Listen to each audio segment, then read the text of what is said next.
Ako po si Lito, 28 years old, at nagmula sa isang liblib na barangay sa probinsya ng Quezon. Matagal ko na pong sinusubaybayan ng mga kwento ninyo at ngayon ako naman po ang magbabahagi ng isang karanasang hindi ko makakalimutan. Sana po ay mapagbigyan ninyo ang aking sulat. Ang kwento pong ito ay tungkol sa aming sari-sari store sa gitna ng gubat. Oo, tama po ang narinig ninyo. Sa gitna mismo ng gubat. Hindi po ito simpleng kakahuyan, kundi isang gubat na matagal nang kinakatakutan ng mga taga roon dahil sa mga kakaibang kwento at mga nilalang na di umano'y naninirahan dito. Ang pamilya po namin ay dating mga magsasaka. Kahit hirap, kinakaya naming itaguyod ang aming buhay sa pamamagitan ng pagtatanim ng palay at gulay. Ngunit dumating ang isang kalamidad. Sinalanta ng malakas na bagyo ang aming lugar at halos lahat ng aming pananim ay nasira. Wala kaming inani, wala kaming maibenta at nagipit kami sa pera. Sa sobrang desperasyon na isipan ng aking ama na subukan ng isang kakaibang ideya. Napansin niya kasi na may mga mangangahoy at mga minero na paminsan-minsan ay dumadaan sa isang partikular na bahagi ng gubat na malapit sa aming bahay. Madalas silang naghahanap ng mapagbibilhan ng pagkain, sigarilyo at iba pang mga pangangailangan. Lito anak, naisip ko, bakit hindi tayo magtayo ng maliit na tindahan doon sa may gilid ng gubat? Baka sakaling kumita tayo at makabawi sa ating pagkalugi, sabi ng aking ama isang gabi. Nagalinlangan ako nun. Sigurado po ba kayo tay? Delikado po doon, di ba? Marami pong kwento tungkol sa gubat na yun. Ngunit matigas ang ulo ng aking ama. Kailangan nating subukan, Lito. Wala na tayong ibang pagpipilian. Tsaka hindi naman siguro totoo ang mga kwentong yun. Mga katang-isip lang ng mga matatanda yun. Kinausap din namin ang aking ina at kapatid. At kahit nag-aalala rin sila, pumayag rin sila sa plano ng aking ama. Alam nilang kailangan namin gumawa ng paraan. Nagsimula kami sa paglilinis ng isang maliit na espasyo sa gilid ng gubat. Ginamit namin ng mga lumang kahoy at kawayan para gumawa ng isang maliit na kubo.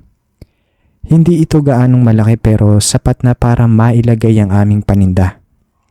Nagkasundo kami noon na The Guzman Sari-Sari Store ang ipapangalan namin sa aming tindahan. Simple lang pero umaasa kami na tatatak ito sa mga bibili sa amin. Bumili kami ng mga pangunahing paninda. Mga delata, kape, asukal, noodles, sigarilyo at iba pa. Kinailangan naming mangutang sa aming mga kamag-anak para may puhunan. Matapos ang ilang araw ng pagtatrabaho, natapos din namin ang aming tindahan. Medyo kinakabahan ako pero umaasa pa rin na magiging maayos ang lahat. Maaga kaming nagbukas ng tindahan. Kami ng aking ina ang unang nagbantay. Tahimik ang paligid nun. Ang tanging naririnig namin ay ang huni ng mga ibon at ang ihip ng hangin. Lito anak, huwag kang matakot. Magdasal lang tayo, sabi ng aking ina. Nagdasal nga kami. Humingi kami ng gabay at proteksyon. Humiling din kami na sana'y magkaroon kami ng maraming mamimili. Lumipas ang ilang oras, wala pa ring dumarating. Kinakabahan na ako, baka nga totoo ang mga kwento tungkol sa gubat. Baka may mga nilalang na nagbabantay at hindi gustong may pumapasok doon. Bandang tanghali may natanaw kaming papalapit. Isang grupo ng mga lalaki. May mga bitbit silang mga kahoy at mga kagamitan sa pagmimina. Sila ang mga mangangahoy at minero na inaasahan namin doon. Natawa kami. Ngumiti kami at binati sila. Magandang araw po. Pasensya na po at ngayon lang kami nagtayo ng tindahan dito. Kung may kailangan po kayo, huwag po kayong mag-atubiling lumapit sa amin. Bati ko. Tumango sila at ngumiti rin. Bumili sila ng ilang delata, sigarilyo at tubig. Nagkwentuhan din kami ng konti. Ikunento nila ang kanilang mga karanasan sa gubat na yon. Mga pagsubok nila, mga panganib at kung minsan mga kakaibang pangyayari. Ingat po kayo. Marami pong kwento tungkol dito. Sabi ko sa kanila nang paalis na sila. Huwag kang maniwala sa mga yun. Basta't maging maingat ka lang at huwag kang gagawa ng masama. Walang mangyayaring masama sa'yo. Sabi ng isa sa kanila. Sa mga sumunod na araw, dumami ang mga bumibili sa aming tindahan. Hindi lang mga mangangahoy at minero, kundi pati na rin ang mga magsasaka at mga mangangalakal na dumadaan sa lugar. Unti-unti, nakakabawi kami sa aming pagkalugi. Masaya kami. Sa wakas, may pag-asa na ulit kami. Ngunit, hindi lahat ay naging madali. May mga pagkakataon na nakakaramdam ako ng kakaiba sa paligid. Parang may nakamasid sa amin. May mga anino na gumagalaw sa gilid ng aking paningin. At may mga bulong na ipinapahiwatig ang hangin. Hindi ko na lang pinansin yun. Sinabi ko sa sarili ko na guni-guni ko lang ang lahat. Pagod lang siguro ako. Isang gabi habang naglilinis kami ng tindahan, nakarinig kami ng isang malakas na kalabog sa labas. Parang may bumagsak na malaking bagay. Lumabas ako para tingnan kung ano yun. Nakita ko ang isang malaking puno na bumagsak sa hindi kalayuan. Halos masira nito ang aming tindahan. Salamat na lang at hindi tayo tinamaan, sabi ko sa aking ina. Lito anak, parang may kakaiba. Parang sinadya, sabi ng aking ina. Hindi ko maintindihan ang sinabi niya nun. Paano naman sasadyain ng puno na bumagsak? Kinabukasan, isa na namang kakaibang pangyayari ang naganap. Habang nagluluto kami ng hapunan, biglang namatay ang aming ilaw. Wala namang problema sa kuryente. Sinubukan kong ayusin pero hindi ko magawa. Nagsindi kami ng kandila. Sa ilaw ng kandila nakita ko ang isang kakaibang anino sa dingding. Parang isang malaking ibon na may pakpak yon. Napakabilis ng pangyayari. Nawala bigla ang anino. Bumalik na din ang ilaw nun. Parang walang nangyari. Nay, ano po kaya yun? Tanong ko sa aking ina. Anak, hindi ko rin alam eh. Pero kinakabahan na ako dito, sabi ng aking ina. Sa mga sumunod na gabi, nagsimula akong makapanaginip ng mga kakaibang bagay. Nanaginip ako ng isang babae na nakasuot ng itim na damit. May mahaba siyang buhok at pula ang kanyang mga mata. Nakatingin siya sa akin at ngumingiti. Sa panaginip ko, nilalapitan niya ako. Inabot niya ang kanyang kamay. Sumama ka sa akin. Dito ka na lang sa gubat. Hindi ka na magugutom. Hindi ka na mahihirapan. Sabi niya. Hindi ko siya pinapansin. Sinusubukan kong tumakbo pero hindi ko magawa. Nagising ako noon na pawis at kinakabahan. Hindi ko maintindihan kung bakit ako naginip ng ganon. Isang araw may isang matandang lalaki ang dumating sa aming tindahan.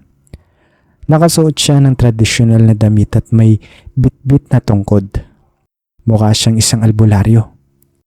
Magandang araw po. Bati ko sa kanya. Magandang araw din sa iyo, iyo.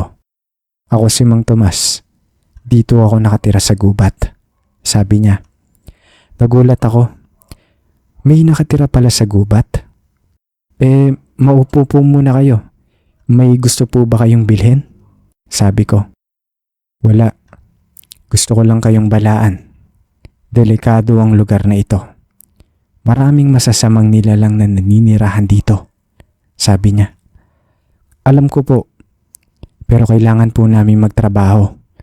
Kailangan po namin kumita ng pera. Sabi ko. Naintindihan ko yan, iyo. Pero mag-ingat kayo. Huwag kayong gagawa ng masama. Huwag kayong maging sakim. Kung hindi, magagalit ang mga nilalang sa gubat. sabi niya. Inalok ko siya ng kape. Habang umiinom siya ng kape, ikunento niya sa akin ang tungkol sa mga nilalang sa gubat. Mga duwende, mga kapre, mga tikbalang, at mga aswang. Hindi ako naniniwala sa mga kwento niya pero kinakabahan pa rin ako. Mang Tomas, totoo po ba ang mga kwento ninyo? Totoo po bang may mga aswang sa gubat? Sabi ko. Tumingin siya sa akin ng diretso sa mata. Oo iyo, totoo sila. At mas malakas sila ngayon kaysa noon, sabi niya. Ilang araw matapos ang pagbisita ni Mang Tomas, napansin ko na may kakaiba sa aking ina. Madalas siyang tahimik at malayo ang tingin. Hindi na rin siya gaanong kumakain. Nay, may sakit po ba kayo? Tanong ko sa kanya. Wala anak. Pagod lang ako, sabi niya. Pero hindi ako kumbinsido. Alam ko may tinatago siya sa akin noon. Isang gabi nagising ako dahil sa isang ingay na naman. Lumabas ako ng aking silid at nakita ko ang aking ina na nakatayo sa labas ng aming bahay. Nakatingin siya sa gubat. Nay, anong ginagawa ninyo dyan? Gabi na po ah, tanong ko. Hindi siya sumagot, nakatitig lang siya sa gubat. Nilapitan ko siya, hinawakan ko ang kanyang kamay. Nanlalamig ito. Nay, okay lang po ba kayo? Tanong ko ulit. Bigla siyang tumingin sa akin. Ang kanyang mga mata ay mapupula nun. Lito anak, gutom na ako, sabi niya. Hindi ko maintindihan ang sinabi niya. Gutom po ba kayo? Kukuha po ako ng pagkain, sabi ko. Hindi yan ang gusto ko. Gusto ko ng karne. Gusto ko ng dugo, sabi niya. Nagulat ako.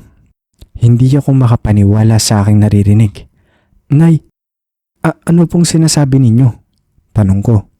Bigla siyang ngumisi. Isang ngising hindi ko pa nakita sa kanya. Lito anak, ako ang aswang. At ikaw ang susunod kong kakainin, sabi niya. Nataranta ako. Hindi ko alam kung ano ang gagawin ko. Tumakbo ako papasok sa aming bahay.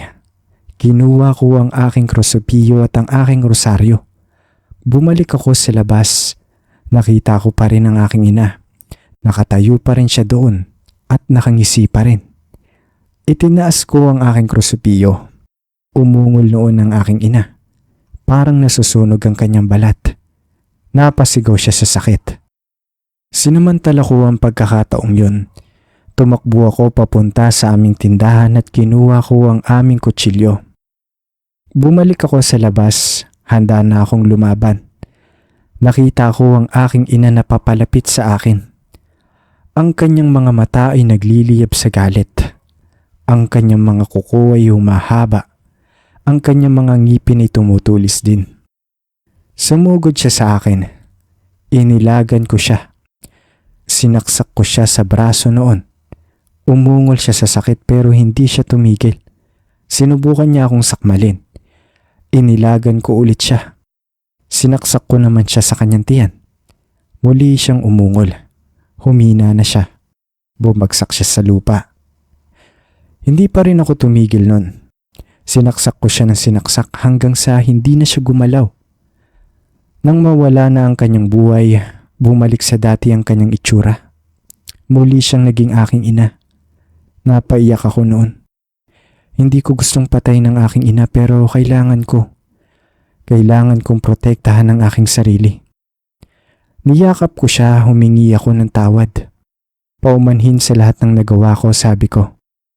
Pagkatapos tinawag ko ang aking ama at kapatid. Ikunento ko sa kanila ang lahat. Hindi sila makapaniwala. Inilibing namin ang aking ina sa likod ng aming bahay. Naglagay kami ng krus sa kanyang puntod. Kinabukasan nagdesisyon kami na lisanin na ang lugar na yon. Hindi na kami ligtas doon. Maraming masasamang nilalang na nagtatago sa gubat na yon. Ipinagbili namin ang aming tindahan sa isang dayuhan. Hindi namin sinabi sa kanyang tungkol sa mga aswang. Ayaw na naming madamay pa siya. Umalis kami sa aming barangay. Naghanap kami ng bagong lugar na titirhan. Isang lugar na malayo sa gubat na yon. Sa ngayon nakatira na kami sa isang lungsod. Nakapag-umpisa kami ng bagong buhay, pero hindi ko pa rin makalimutan ang mga nangyari sa amin sa gubat. Hindi ko makalimutan ang aking ina. Hindi ko makalimutan ang mga aswang. Kaya po sa inyong mga nakikinig ngayon, mag-ingat po kayo. Hindi lahat ng kwento ay katang-isip lamang. May mga bagay na totoo. Maraming salamat po sa inyong panahon. Sana'y nagustuhan ninyo ang aking kwento. Lubos na gumagalang, Lito.